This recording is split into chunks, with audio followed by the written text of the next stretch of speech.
Manever I say ma PENDREAM TV. PENDREAM TV there, o see them yopo. Mema wakwaba e de ba PENDREAM TV so make sure say obe subscribe to channel no click bell so say the news to our sabit me aka ntem no watie afa so make sure say obe like na wa comment no share ama afoforo so nsaka na comment section ho so no opese wo kire wa adwen obetimi e de wadwen kire ato honom na amanfo so anya bia kenkan na onim say PENDREAM TV de eye nsem a ekoso wo Ghana yam politics mu ne de ba na yasaka ya ne de abranti na so me video I saka pese no che na ye de ba nti me mo modern astro so obehwe video we amana si awie na wa kire wa adwen e comment section na se yenko video. Good morning, Nana. Good morning, Randy. Thanks for having me this morning. Right. I hope that you're doing well. We're good. Okay. I agree. So I've seen a statement from your outfit, and you describe the assurance of a stable national power supply by the ECG as scandalous. What brings you to this conclusion? Well, first, Randy, we've been concerned about the inconsistencies in ECG's communications. You remember when this DUMSOR started so much around mid-February, the ECG came out for an excuse that we're about 630 transformers nationwide that are overloaded, for which reason we must expect some DUMSOR. Then, over the last few days, we've also seen indication from ECG that GRIDCO has outages at some bulk supply points, for which reason some parts of a localized area might have to go out. Then, last 3 days, we saw a statement that ECG posted that we have a stable national power supply, seeking to equate that with a stable national grid. And we're saying that they must not confuse the two. They have different meanings. A stable national power supply refers to that reliable, consistent power supply from, let's say, a distributor to consumers, and that there are no outages. But let's ask ourselves, do we have outages or not? And so we know very well that we have outages right from the beginning of the year to today. The ECG cannot boast of a stable national power supply. Even going further to look at what stable national grid is, it's related to the network or the infrastructure used to move the power, whether through transmission or distribution. And so it may relate to the transmission lines, conductors, transformers. The ECG manages just a subsection of this national grid. The bulk of it is managed by GRIDCO. So we ask, in what capacity is the ECG talking about the stable national grid? When in its own distribution network, they complain about 630 transformers. And so we believe that the two are non-existent, and there's nothing like stable national power supply today. That is quite deceptive, and that's why we find it quite surprising and scandalous. Right. Okay. So for the benefit of our viewers, when the expression stable national supply is used, what does that mean? A stable national power supply means that there is supply reliability, there is consistency in the supply of power from a distributor to consumers, and that there are no outages or minimal outages. But what we are seeing today is not minimal outages, and that there's no reliable and consistent power supply. We cannot even assure ourselves of when one section of the country can have power and when another will have to lose power. We can't even tell whether one day we'll have a major brownout or a blackout of the country, since we know today that the load that you and I place on the system is far bigger than what the power that's being churned out by the producers and the transmitter. And there's a deficit And if you don't manage the deficit of more than 500 megawatts as a distributor, and you force to distribute it to everybody, it might end up in a system shutdown. That is why we are seeing the load shedding, and that's the work of ECG to do, to manage the load. Nana, I find something rather baffling, and it's this. Now, apart from the loss, the fact that we're told that ECG cannot even account for 30% of what it receives, which shows that you then have a deficit of some 30%. We're consistently being told by players in the industry that there is a deficit in the supply to ECG almost on a daily basis, sometimes ranging between 350 and 500 megawatts.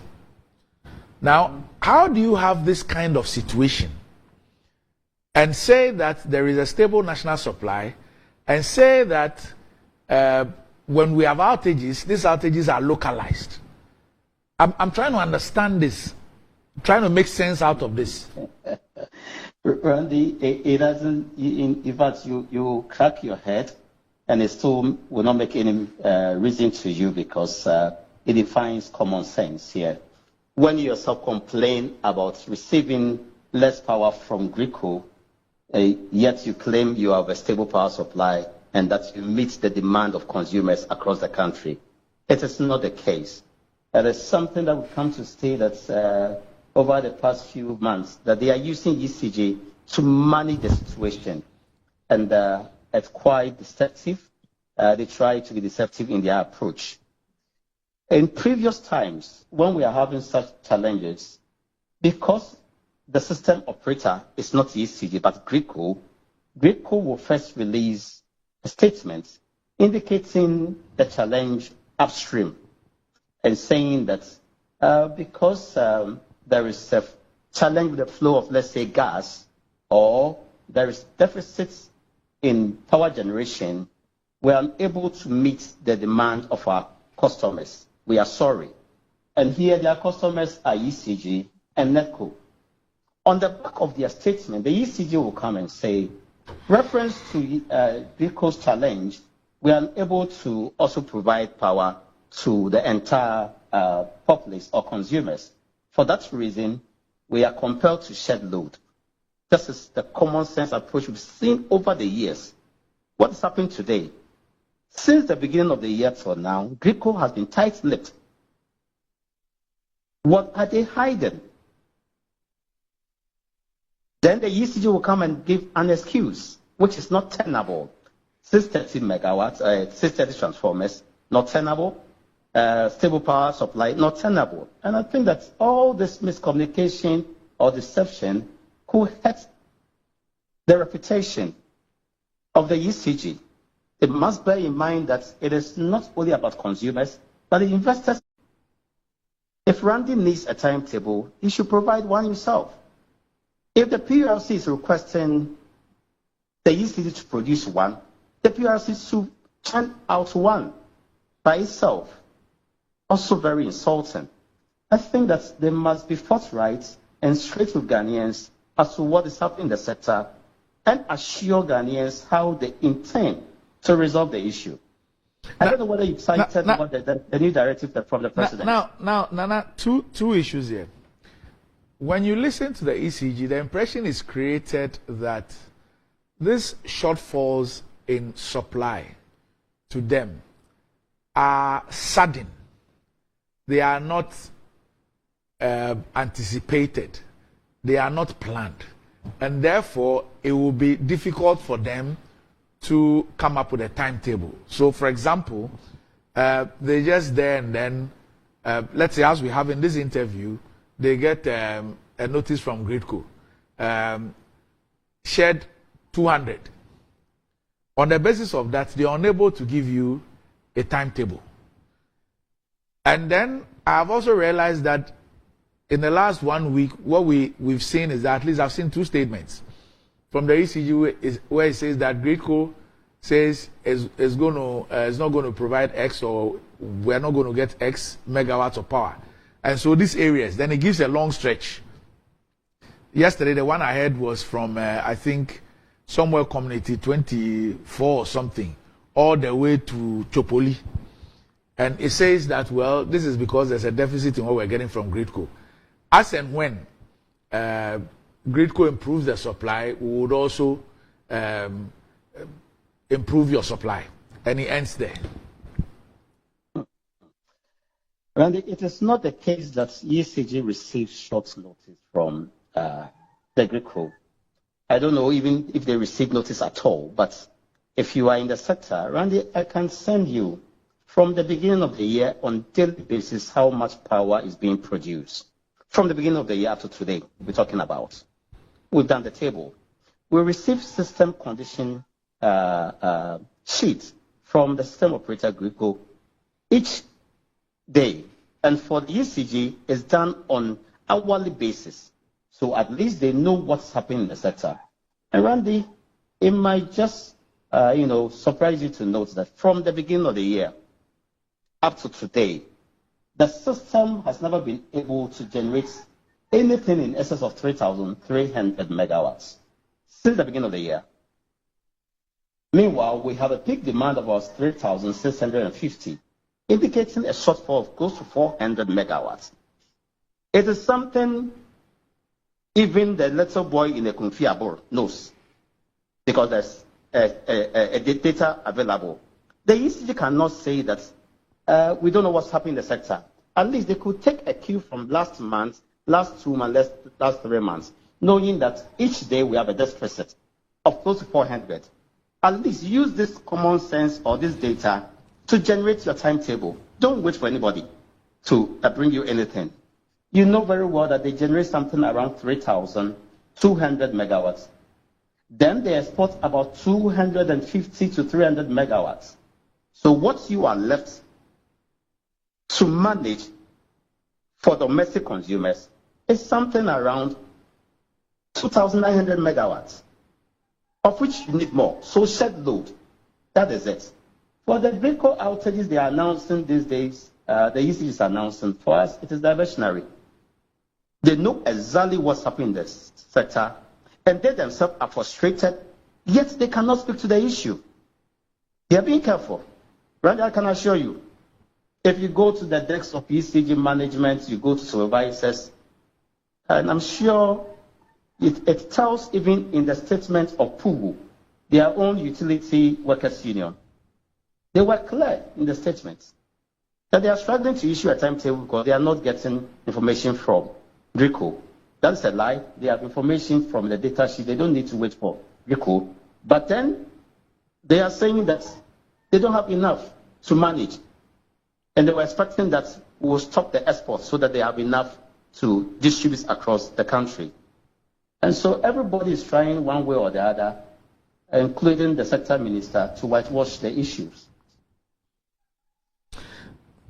What do we need to do as citizenry? It appears that the regulator, beyond just issuing a statement and writing to ECG, has not done a match. And I'm even saying this because even when the regulator was asking for a timetable, even after they've asked for a timetable, the minister says that go and produce your own timetable if you think that you want one. What can we do under this circumstance? Look, I've had a businessman send me, just after I spoke about the issue of the gadgets in my home, I've had a businessman send me what has happened to air conditioners at his place.